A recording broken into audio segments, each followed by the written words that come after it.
Hello, and welcome to another episode of Mythic for Operators. Today, we're going to be looking at scripting. So scripting comes into play in two separate pieces. There's the actual script itself and what you're executing, and then the GraphQL API backend that's kind of managing and allowing all this scripting to happen in the first place. All of this GraphQL API endpoints that we use for scripting are going to be the exact same ones that our normal web UI also uses. So anything that you can do in the web UI, you can also do in scripting and then some. So if we want to take a look at scripting, we can click the little hamburger icon here, go to Services, and click Jupyter Notebooks. Now, scripting is available anywhere. All it is a PyPi package called Mythic.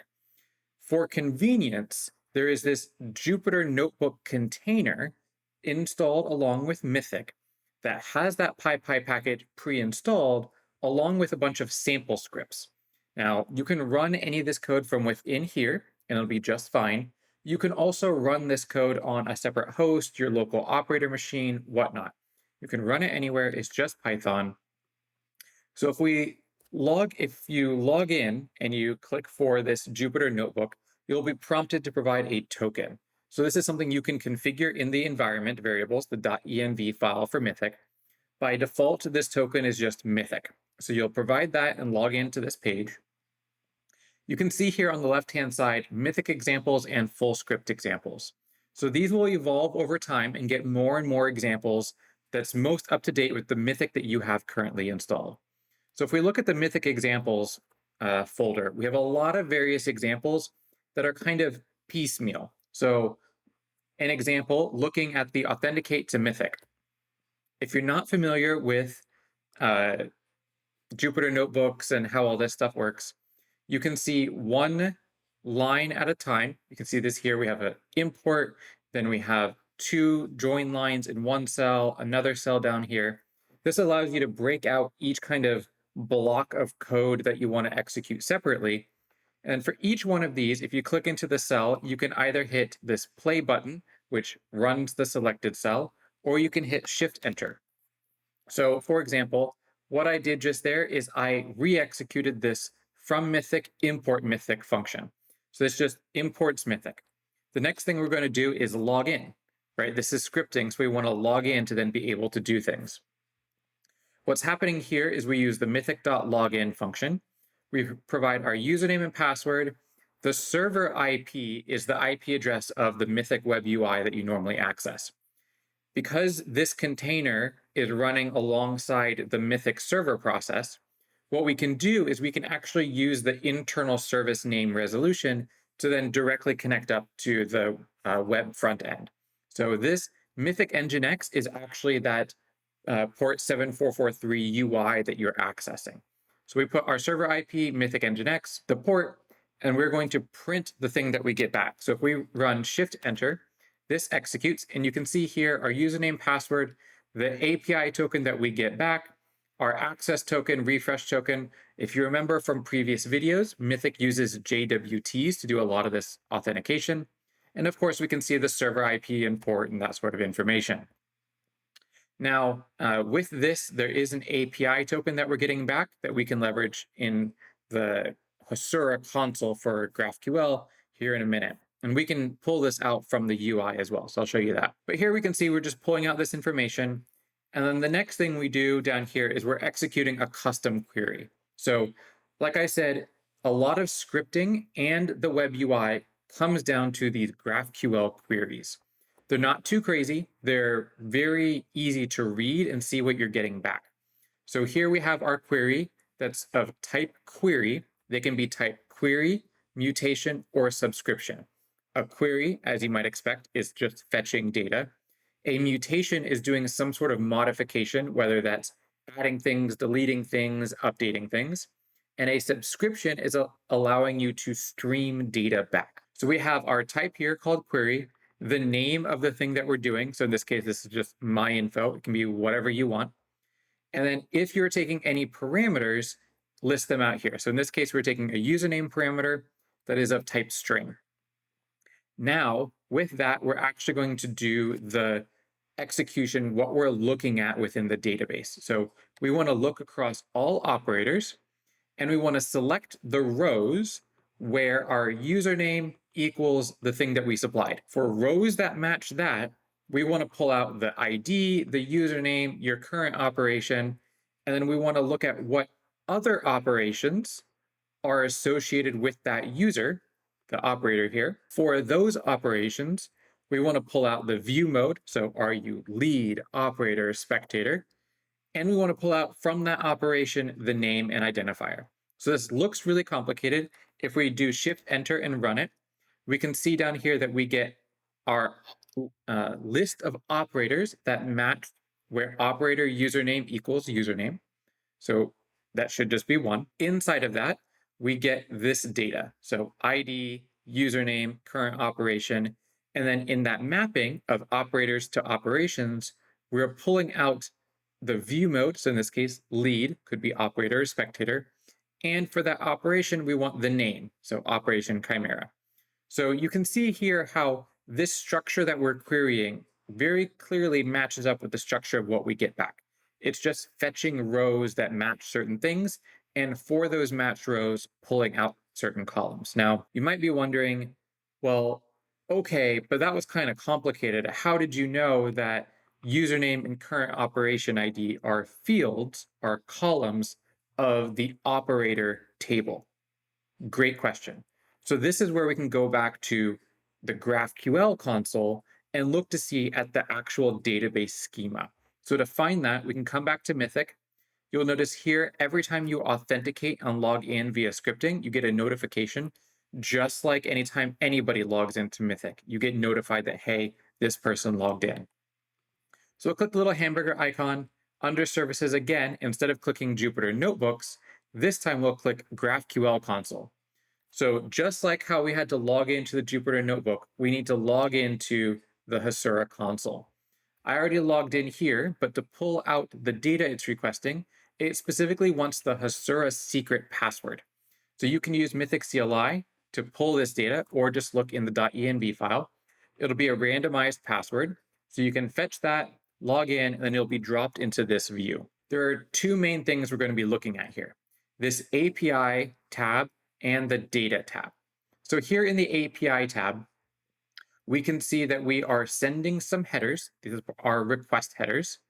And then we're going to be putting in the body of that request some data over here.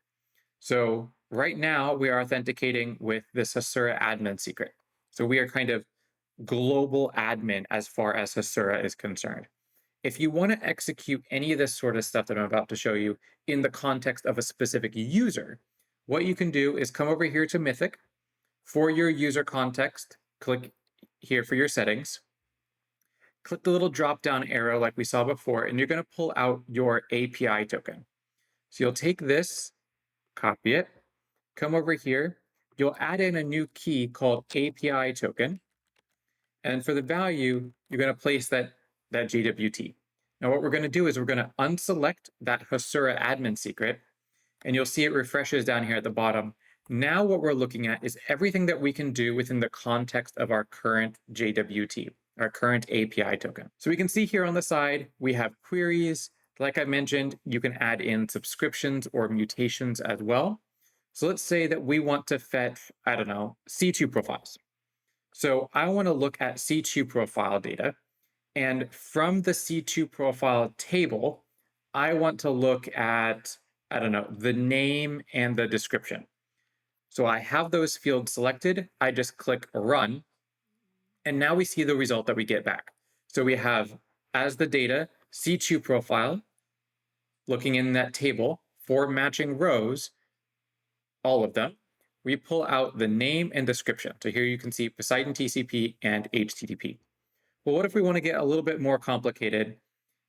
We can say, let's also pull out the is peer-to-peer. So HTTP is not a peer-to-peer profile, Poseidon TCP is. So let's say that I only want to find C2 profiles where, let's look at is peer-to-peer is false.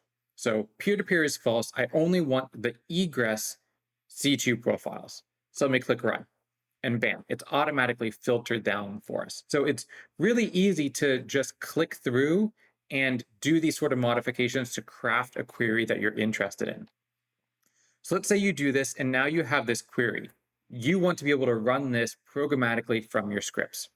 It's as easy as copying it, coming back into our Jupyter notebooks, and this execute custom query function allows you to do just that. All you have to do is remove this, paste in our query that we just created, and then we can go ahead and run it. So here I have these old variables that we aren't using anymore. So that's why it's complaining down here. So if we remove these variables and rerun it, now we have my information, the C2 profile for just the HTTP, fetching out name description is peer-to-peer. Just like that, you're able to pull in data that you want. And you saw, if I go back, how we can add in custom variables to modify this. Maybe I want to dynamically pick true or false for that is peer-to-peer condition. Well, you can just specify it in your query up here and then provide the name, matching name here, and the value. So it's pretty easy to make these dynamically. Now, if you want to get more insight into the data in fields and relationships and all of that that's available, you can, of course, click through here in the queries and mutations and just use the UI to make modifications and test stuff. You can always come up here to the Data tab, and this is allowing you to go through and actually view the database. What is currently saved in Mythic? So click the down arrow here for public. These are all the various tables that exist in Mythic. So just like we're looking, C2 profile, you can see the two C2 profiles that we have, name and description. You could, of course, pull creation time. Is the container running? Who created it? Is it peer-to-peer? Like all this sort of stuff. The nice thing here is you can also view related information. So C2 profiles, as you might expect, have C2 profile parameters. So if you want to view those for this top one here, you click view. It reruns it and says, for this C2 profile, Poseidon TCP, here are the associated C2 profile parameters. So you can then see this relationship going on. Makes it pretty easy to see what is related to what and what kind of data you can fetch as you go through and you test. So that's one way to go about creating scripts and then running them and looking at the actual API data to see what you can and cannot pull. There are a bunch of these various things that you can do in here. Even let's take an example of creating a payload, something that you do all the time, might be handy to script it out. So we're going to just go down this example. We're going to import Mythic just like we do normally. We're going to log in just like we did before. Now, if you don't want to cause a login event every time you do one of these, you can optionally not provide the username and password like we're doing here, but you can provide instead API token and that JWT that we were copying and pasting before over here in the API section, this, and then you authenticate with that API token and not do a new login event. So it won't cause a new toast notification that you logged in. So we'll go ahead and log in, and now let's create a payload. So there are a lot of these kind of helper functions as part of the Mythic PyPi package that make scripting things a bit easier. So here's one that's create payload. We take in this login instance so that Mythic knows who we are. And then we're providing the same things that we would in the UI. What is the name of the payload type? In this case, Poseidon. What file name do we want for it? What operating system are we selecting? Do we need to provide any specific commands? Or in this case, Poseidon doesn't even allow you to pick which commands. What C2 profiles do we want installed? For this one, we're doing the HTTP profile. What parameters do we want to provide? Okay, localhost will be our callback on port 80. Build parameters, like all the same sorts of things that you normally click through in the UI, you can do here. So let's run it. Here we see error, none, status, success. Awesome. And it gives us the UUID that we could then use to periodically pull and wait for it to finish building. We can, of course, come over here to our payloads page and see that test.bin was created, this Poseidon payload that we just did for HTTP 127.0.0.1. So it's really easy to see piecemeal all these kinds of functions that you want to do. There's all sorts of stuff for doing tagging, tasking, processes, operators, files, like all sorts of stuff that you might want to do piecemeal to create your own script. There's also full script examples. In this case, just like we had before, where we went through and saw all the tags for various processes and things in the UI, this is going through to log into Mythic, have all these predefined process names, and then it goes through to create the tags in the UI, create the appropriate tag types, associate them as it iterates over all the processes that exist in Mythic. So here we're doing for process batch in mythic.getAllProcesses, where we are pulling out specific attributes that we want. In this case, because we're trying to do tagging, we're specifically looking at the tags that are associated with these various processes, pulling out the names, metadata, and then looping through to see, do we want to tag a process as EDR, admin, browser, what have you. So it's pretty easy to go through and create these more complicated scripts that you can either run within this Jupyter notebook inside of the Docker container, or of course, you can always run it on a separate host, a local host, whatnot. Makes it easy to do things like respond to events. So you can listen and use subscriptions for new callbacks, new task output, all sorts of stuff to then reissue tasking or make decisions based off the output from previous tasks. It's all available to you here. So again, this is a quick way to go through and look at scripting and how scripting and the GraphQL interface work together to provide not only the scripting capabilities, but the UI overall. And again, those are also located here from the hamburger icon on the top left, the Jupyter Notebooks and GraphQL console tabs.